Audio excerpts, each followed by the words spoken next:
कहा जा रहा है कि 17 अगस्त को राजस्थान की राजनीति में तय हो जाएगा कि मुख्यमंत्री अशोक गहलोत रहेंगे या जाएंगे, सचिन पायलट सामने आएंगे या फिर राजनीति के बियाबान में कहीं खो जाएंगे। क्योंकि मुख्यमंत्री अशोक गहलोत ने फेयरमाउंट होटल में अपने विधायकों से कहा है कि 17 अगस्त तक हमें चट्टानी एकता के साथ रहना है, बीजेपी को हराने के लिए हमें कुर्बानी देनी है।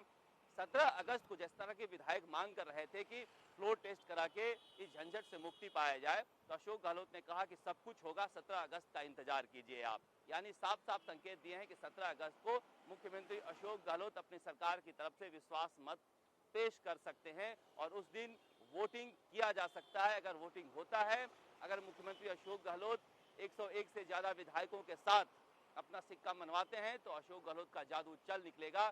वरना अगर सचिन पायलट अपनी चालों में सफल होते हैं तो हो सकता है कि अशोक गहलोत की सरकार गिर जाए। फिलहाल दोनों तरफ से चालें चली जा रही है। अभी करीब 15 दिन का वक्त है, 15-16 दिन का वक्त है और 15-16 दिनों में न जाने नदी में कितनी पानी बह जाएगी।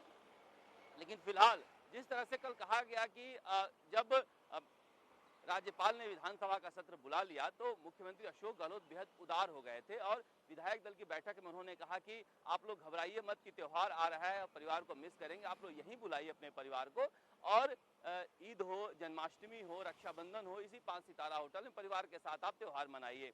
लेकिन जैसे ही परिवार आने शुरू हुए, परिवार के कुछ लोगों ने कुछ विधायकों को बताया कि सचिन पायलट की तरफ से या बीजेपी की तरफ से ऐसा इल्जाम है कि उन्हें बम्पर ऑफर दिया जा रहा है।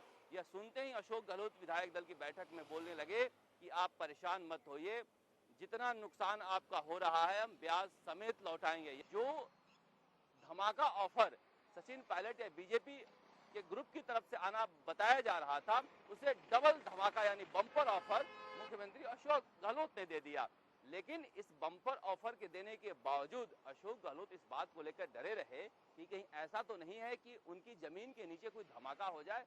इसलिए उन्होंने तय किया कि जो भी विधायक यहाँ पर फेयरमाउंट होटल में रह रहे हैं उन्हें यहाँ से हटा के जैसलमेर ले जाया जाए। इसके लिए 3 चार्टर विमान की व्यवस्था की गई। या सब रातों रात ये किया गया है क्योंकि ऐसा लगने लगा कि कुछ विधायक जो हैं वो पैसे को देखकर निष्ठा बदल सकते हैं और इससे बचाव का बेहतर तरीका है कि इतनी दूर ले जाओ कि पायलट गुट या बीजेपी उनसे कोई संपर्क नहीं कर पाए। वहां भी इस तरह के होटल चुने गए हैं। सूर्यगढ़ पहले चुना गया है। सूर्यगढ़ जो है वो जैसलमेर से भी करीब 15-20 किलोमीटर दूर है शहर से और पूरी तरह से रेगिस्तान बियाबान में वो होटल है। हालांकि ये कहा जाता है कि होटल के मालिक वसुंधरा राजे काफी करीबी रहे हैं और जब भी वसुंधरा राजे जैसलमेर जाती थी सूर्यगढ़ में रुकती थी। इसे भी जोड़कर लोग मजे ले रहे हैं कि किस तरह से वसुंधरा राजे के करीबी व्यक्ति के होटल में अशोक गहलोत अपने विधायकों को लेकर जा रहे हैं। लेकिन कुल मिलाकर अशोक गहलोत का पूरा ध्यान है कि अपने कुनबे को महफूज रखा जाए। अब ये कहा जा रहा है कि 14 अगस्त को राज्यपाल ने विधानसभा सत्र बुलाने की छूट दे दी है और इसके लिए विधानसभा अध्यक्ष ने सत्र आहूत कर भी दिया है। अब जैसा कि राज्यपाल को बताया गया था कि हम कोरोना पर बहस करना चाहते हैं तो 14 अगस्त को कोरोना पर बहस की शुरुआत होगी। 15 अगस्त को छुट्टी है स्वतंत्रता दिवस की। उसके बाद 16 अगस्त को हो सकता है कि बहस लंबा खींच जाए, उसके लिए एक दिन रिजर्व रखा गया है और 17 अगस्त को मुख्यमंत्री अशोक गहलोत विश्वास मत पेश कर सकते हैं क्योंकि विधायकों पर का दबाव है कि जल्दी से जल्दी अगर अपने पास बहुमत है, 102 के विधायक अपने पास मौजूद हैं तो विश्वास मत पेश कर इसे छुटकारा पाया जाए। जनता में काफी गलत संदेश जा रहा है कि कोरोना के समय में, बारिश के समय में जो जनप्रतिनिधि हैं वो 5 सितारा होटल में बैठे हुए हैं। लेकिन मुख्यमंत्री अशोक गहलोत जानते हैं कि ये 15-16 दिन का वक्त बहुत ज्यादा वक्त होता है।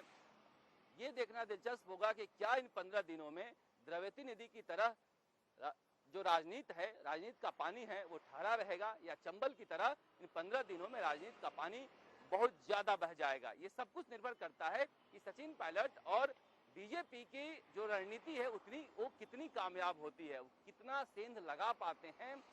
अशोक गहलोत जो अभेद्य किला तैयार कर रहे हैं उस किले में कितनी सेंधमारी कर पाते हैं। इसके अलावा सबकी नजरें बहुजन समाज पार्टी की होने वाली सुनवाई पर टिकी हुई है कि वहां पर जो 6 विधायक हैं वो काफी क्रूशियल हैं। अगर किसी तरह से राजस्थान हाईकोर्ट से सचिन पायलट या बीजेपी इस बात के लिए सफलता पा लेती है कि उनके वोटिंग राइट को खत्म किया जाए कुछ समय के लिए, तो ऐसे में गहलोत सरकार फंस सकती है और अशोक गहलोत इस बात को जानते हैं। लिहाजा सचिन पायलट के यहाँ जो बैठे हैं विधायक, उनमें भी सेंधमारी की लगातार कोशिश की जा रही है। जितने ऑफर बीजेपी दे सकती है उससे ज्यादा का ऑफर दिया जा रहा है। यानी कुल मिला के राजस्थान के विधायकों के 10 उंगलियां घी में है, पौ 12 हो रखी है। उन्होंने कभी सोचा नहीं था कि राजनीति में उनकी इतनी कद्र होगी। हालांकि मन ही मन सचिन पायलट के लिए आभार व्यक्त कर रहे हैं कि उनकी वजह से इतनी पूछ हो रही है। लेकिन विधायकों को जिस तरह का ऑफर दिया जा रहा है दोनों की तरफ से, ये कहा जा रहा है कि राजनीति का गिरता स्तर दिखाता है कि चुन के आए थे जनता की सेवा करने के लिए और राजनीतिक पार्टियां इनको ऑफर दे रही है इनकी सेवा करने के लिए। फिलहाल सबकी नजरें अब 17 अगस्त पर टिकी हुई है कि 17 अगस्त को अगर विश्वास मत पेश किया जाता है तो सचिन पायलट गुट के जो विधायक हैं वो 14 को आएंगे या फिर 17 को ही आएंगे, या फिर क्या रणनीति अपनाएंगे। क्योंकि उनका कहना है कि अभी तक विधानसभा अध्यक्ष की तरफ से उनको कोई पत्र पहुंचा नहीं है, जो कि परंपरा है कि विधायकों को पत्र भेजा जाता है विधानसभा सत्र के लिए, उसके अनुसार वो अपनी रणनीति बनाएंगे। तो सब मिला के सबकी नजरें अब 17 अगस्त पर टिकी हुई है कि 17 अगस्त को क्या होता है। क्या मुख्यमंत्री अशोक गहलोत अपनी सत्ता बचा पाएंगे या फिर चले जाएंगे, या सचिन पायलट कोई किसी नए रूप में आएंगे या फिर राजनीति के बियाबान में कहीं खो जाएंगे। कैमरामैन निखिल शर्मा के साथ राजस्थान तक के लिए जयपुर से शरद कुमार।